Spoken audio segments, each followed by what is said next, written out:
Hello, hello, and welcome to another edition of Wander and Muse. I'm Heather Wolfern, your host, and today's guest is Wolfe Bowart. I'm so excited to have him here. And usually when I introduce someone, I'll say they're a sculptor or one adjective or one noun or something. But with you, it's physical comedian, physical performer, director, actor, playwright. So hello, Wolfe. How are you today? Hi, thanks for having me. Yeah. So I want to hear from the very beginning. I mean, were you just like the most creative kid there was and always doing performances for your family and friends? Did it start way back? Apparently, I was. Yeah, I did magic shows as a kid. Grew up here in Tucson, and my father swore to his grave that I made our turtle do push-ups.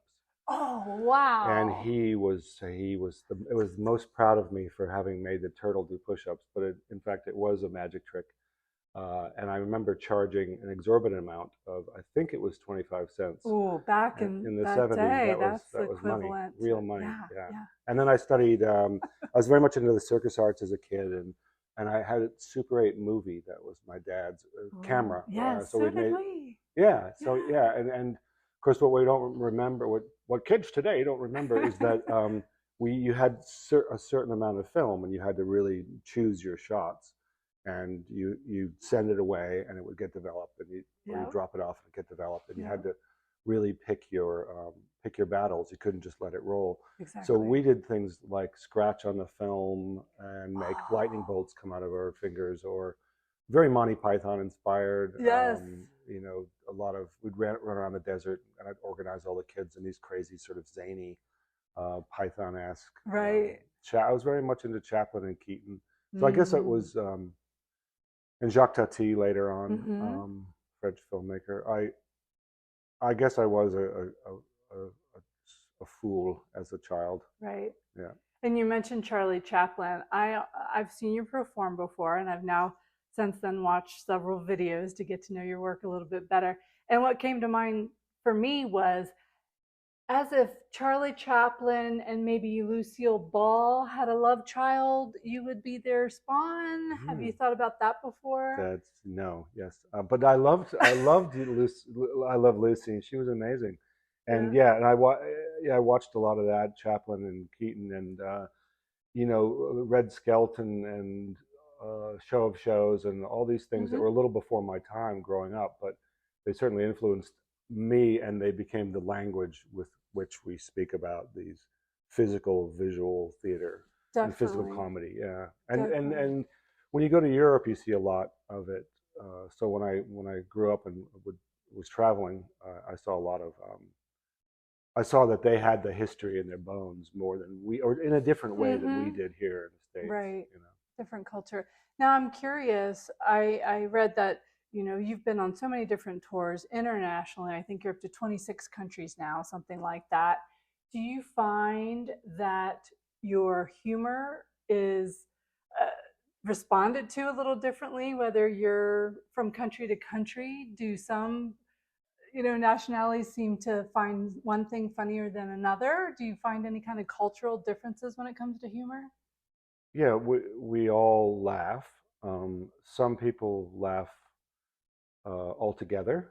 Mm-hmm. Some laugh hysterically. Some are more reserved. Mm-hmm. But it's also any given night. It's a little differently wherever Sure. you are. It's also country, rural versus city. It's also Right.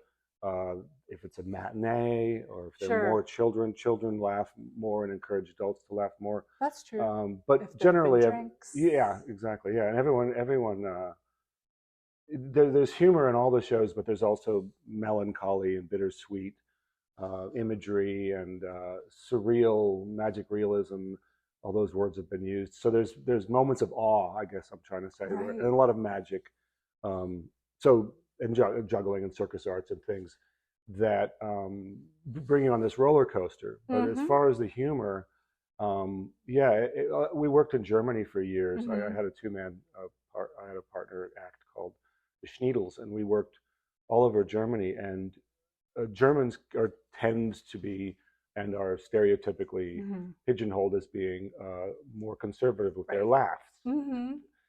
but because we worked so many years there, we honed our skills from what from they guided us. You know, the audience sort of guides you into what's funny, and but they might hold back on their laughter, or they're showing you their love. But at the end of the performance, they're "Zuccabe," and they're stomping their feet, and they're yelling, and they're crying out, and they're whistling, and they've saved it all to the end. Oh, And so you're, you interesting. know, if you're not used to it, it throws you off. Right. Whereas the French, and this is again, you know, Sweeping generalization. exactly, yeah, the French might tend to watch a show and like they're watching a symphony or something. It's more high art, and there's a respect for the visual, physical theater. Right. And at the end, they give you the love also. Whereas so Americans or Australians generally are more vocal. But that's again a gross generalization. Yeah, exactly, exactly. Now, speaking of the art on stage, I mean, there are these gorgeous, you know, crafts of whether it be a boat or a cloud or a creature or anything. Now, are you conceptualizing those and creating them yourself, or do you have a team of people who help? How does that all work? I get a lot of help, but yeah, they're all my images, and but I do have I drag my friends and family into it, and I have a lot of people. Matt Berta and my brother Wythe is an incredible. Wythe is his name. He's a muralist primarily, an illustrator.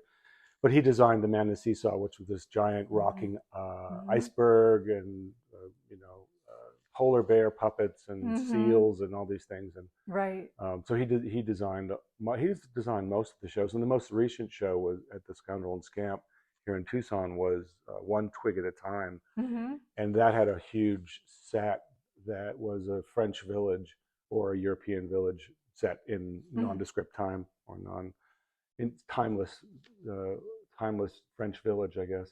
And he made this. He and Matt Berta, actually Matt Berta made, who's a fine woodworker carpenter.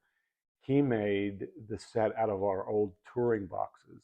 Oh, so on the back of them have all the stickers from around the world. How cool is that? Yeah, and so I look at it and I see 22 countries, you know. Wow. And you look at the back and it's like addresses of places in France and China and Australia and, you know, Korea and everything. Yeah, what a history. Yeah, Brazil. There's all these stickers all over the back, and then you look on the front and it's a beautifully painted trompe l'oeil, forced perspective. The juxtaposition and the resourcefulness and the sustainability, all of it is just beautiful. Yeah. So where do they live now? They're actually, the Scoundrel and Scamp is storing them, and hopefully we'll put another tour together. Oh, okay. Yeah. It's just, it was such a beautiful show and so rewarding to do. I usually have solo shows for the last, I don't know, 15 years. But this show had 6 actors, and one was 74 and one was 17. And that's perfect. Yeah. I was in between somewhere.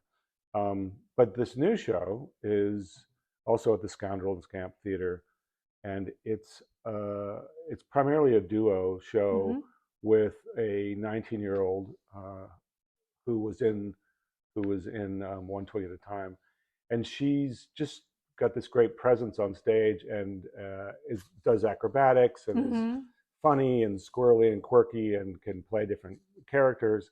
And I thought how great it would be just to be me, you know, 60 and her 19, to have this sort of, in a sense, not passing the torch, but sort of, you know, mentoring in a way, you know, leading her on. And so we're going to do a series of once a month on a Saturday. We're doing this sort of lab and like a think tank, a physical visual theater think tank. So there'll be parts of the show that's from some of my old shows, like the best of, but there'll be a lot of new moments that are just beautiful excuses to do strange or funny pieces. And I love that in either your past cast from 17 to 70 or this existing one, 19 to 60. Not only is the cast such a wide range, but the audience that you appeal to is such a wide range. So maybe talk about that a little bit, from the youngest to the oldest and the family, and how everyone's going to get something from it. Yeah, I mean, it's so great to, like you said, we've been performing and touring the world for years. There's a joy to watch an audience leave, a multi-generational audience walking out of the theater. Right. Because often I'll go out and say hello, Uh-huh. and there's, you know, the 6-year-old and the teenager who you had to drag to the theater, and then the grandparents, and everybody's talking about their favorite part or trying to Right. figure out a magic trick Right. or talking about what this meant or Sure, what to that them. meant. Yeah. Like any good art. I mean, you Yeah. know that you've made an impact, whether someone loves it or hates it, you know, Yeah. and just all the different perspectives on something. Art is so subjective. And so I love how one family can have these 5 different perspectives on the same thing that they all just witnessed. And what a great conversation to have with the family. Yeah, and it opens, that's it, it opens a conversation. Mm-hmm. The Man, the Seesaw, which I mentioned, was about a man on an iceberg, Mm-hmm. and he's going crazy, and the ice is melting, and there's a polar bear comes to him in a dream, and all these beautiful images. The education, talk a little bit about that. Like, where did you really kind of hone your skills a little bit? Yeah, I never thought of. I'd already become a circus arts person, Mm-hmm. and I was a juggler, and I was an entertainer, and I never really thought about it as a career choice. Sure. And then I started studying theater in Seattle, Cornish College of the Arts, and it was they had incredible classical training program, and they were always, you know, making me do Shakespeare, and I just wanted to do the funny avant-garde, strange, you know, Right. senior You projects. need to start with that foundation Exactly, and then yeah. break it. So yeah, and then we had an incredible Lecoq movement technique class that was by a woman named Diane Schenker, and that was very, very difficult, but very, very enriching. And Describe it a little bit. well, if you've ever heard of a class where an acting class, the joke is someone's being a piece of bacon on the ground and sizzling. It probably comes from that. Gotcha. You're trying to embody on stage physical things like light or Right. emotions or trees or matter like spaghetti or Right. Okay. or there's Gotcha. you know, we have a room full of people who are ball bearings Oh my coming to a gosh. party, and the party being hosted by a family of magnets. Oh, that's And you know, hilarious. so what happens there? So you're working a lot with physically, you're working a lot with elements, Huh. and that's one of the basic things he That's so does. interesting. Yeah, so we studied that quite a bit. But before that, I studied with a group called Klaniada, who had studied in Czechoslovakia, Oh, interesting. and Don Reeder and Val Dean ended up teaching for Cirque du Soleil.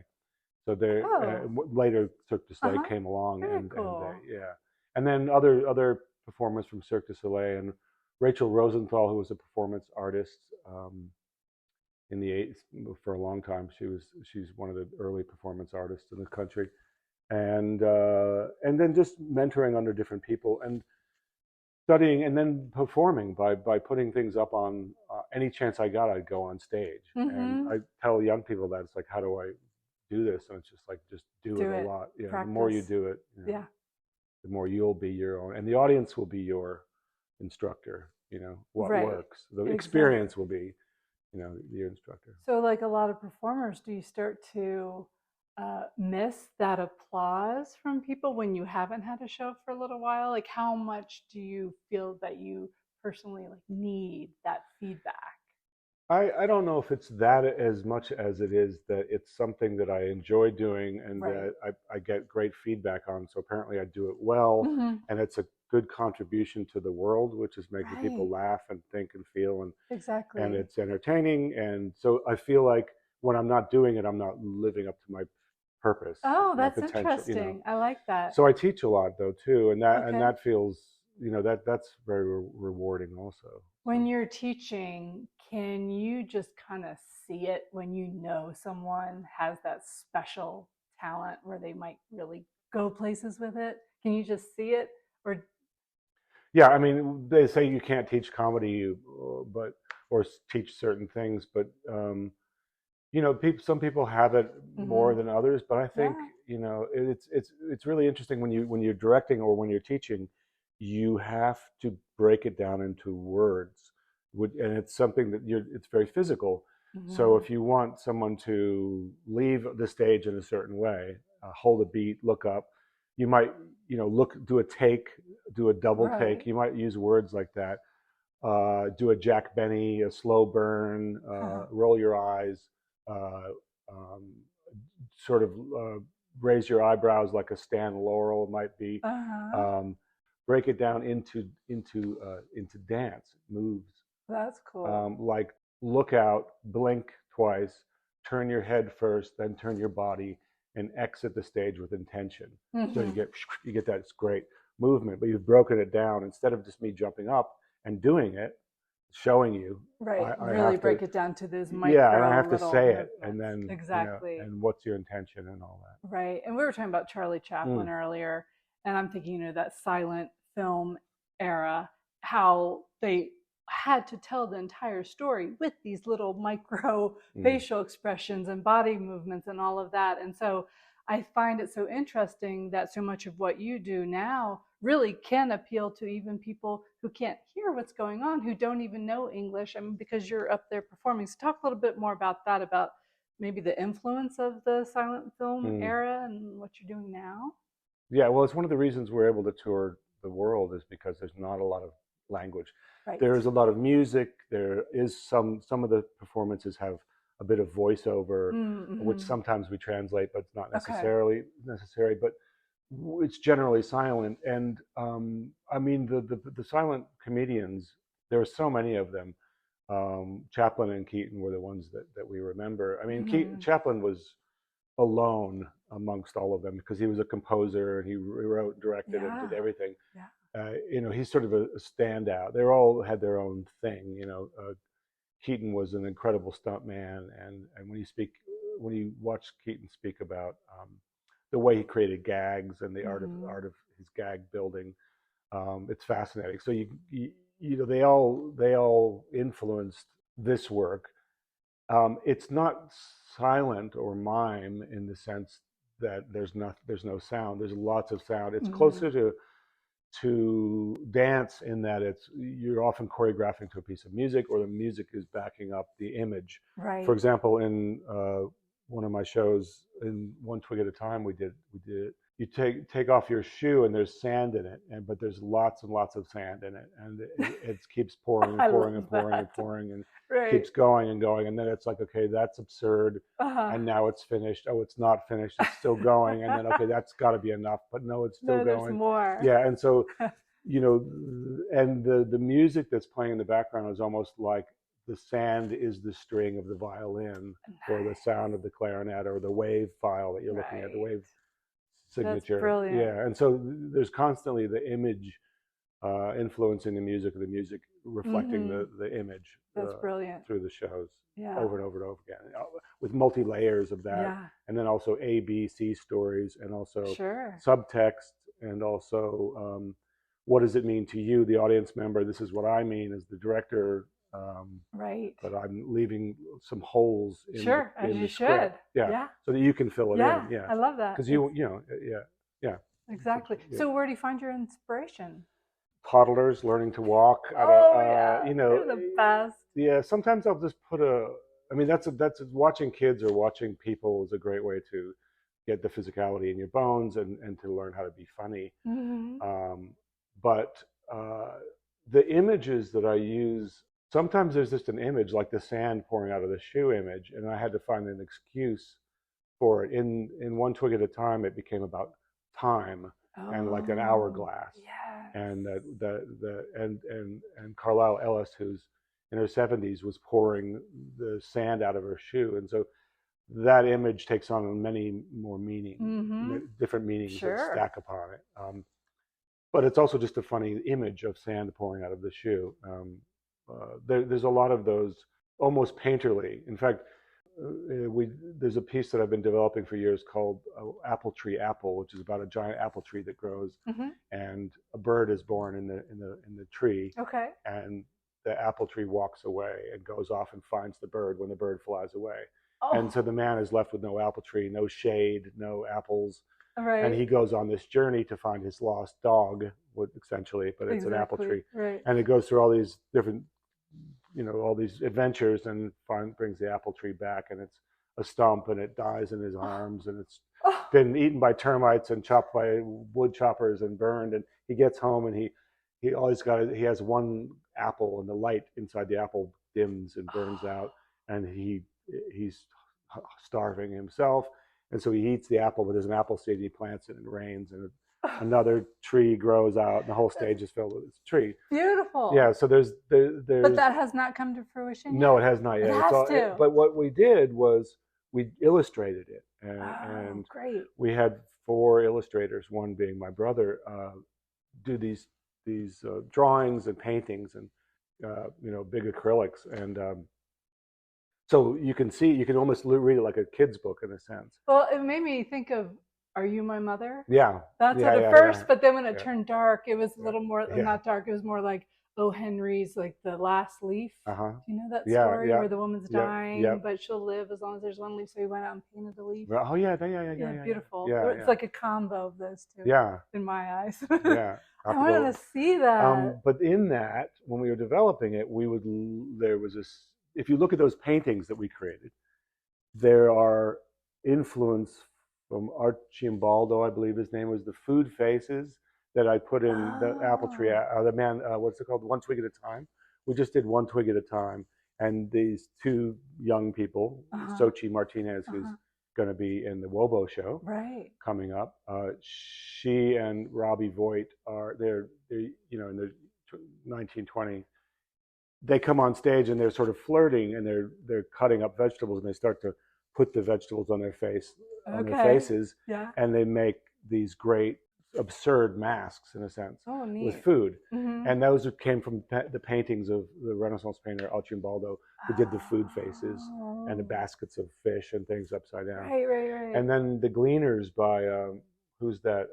Millet? I don't know who did. No, but the Gleaners are these beautiful images of haystacks and things.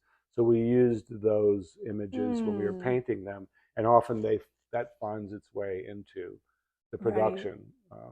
Great inspiration. That's fantastic. And do you ever just sit up in the middle of the night with a dream that you had, where you have this vision and you bring that to life? Yeah. I mean, a lot of artists do a lot of work in their sleep. Definitely. So, and you have to keep I have tons and tons of little black notebooks with moleskins filled with doodles and sketches. And also when we develop the scripts, I also write how a trick is done, or what the audience is seeing, what the actor usually it's a solo show, me, but might be feeling. But if it's a particularly strange trick, I might do a drawing of what it is, so that you're seeing sort of what's happening. So the mechanics. The mechanics of it. Yeah. Thank you. Yeah. Very cool. Yeah. Wow. I cannot wait for this to start. So let's go back again. We're talking about the WoBo Show coming up. The very first one is September 9th at the historic Wythe Scoundrel and Scamp Theatre, 2:00 in the afternoon. All the shows are at 2:00 in the afternoon, about once a month, skipping over December and a couple other months. But we should definitely tell people about getting to scoundrelandscamp.org. I'll go ahead and spell that. It's SCOUNDRELANDSCAMP.org. And then to learn more about Wolfe, head over to his website at Spoontree, SPOONTREE.com, spoontree.com. What else do you want to say before we wrap it up today? Yeah, at spoontree.com, you can see a lot of the images we've been talking about, and you can see videos of the different shows. And the one thing that I'm really excited about the WoBo Show for is that it is, in a sense, it's an opportunity for me as an artist to create a new show each month, so that it's generally the first Saturday of the month, except for September. This one, It's an opportunity to use it as a lab or a think tank. We'll pull bits from other shows. We'll pull, the best of and beautiful moments from other shows that I've done through the years. But we're creating these new pieces, and we're also inviting guest artists from the community. So That's a great idea. There'll be Matt Wally and Laurie Heald and maybe Rick Waymer and Carlisle Ellis will be there, who was in One Twig at a Time. And so they bring their stuff. Exactly. And then Sochi and I can take our characters and weave it. And they're each month, so it's forcing it. As an artist, we can get comfortable with what we've done and happy with our body of work. Mm-hmm. And this is an opportunity to risk. Mm-hmm. Yeah, there's you're not, pushing it.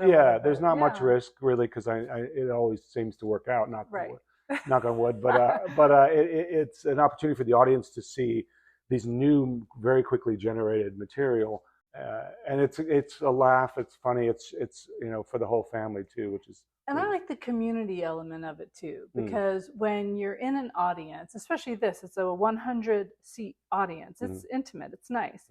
You're going to be with other community members from all ages, from all walks of life, all enjoying something together, all experiencing something at the same time. And I feel that that's what the world needs more of, where you find this common thread with strangers around you and you realize you all can experience this together. And so you're actually delivering this opportunity to the community to share something together.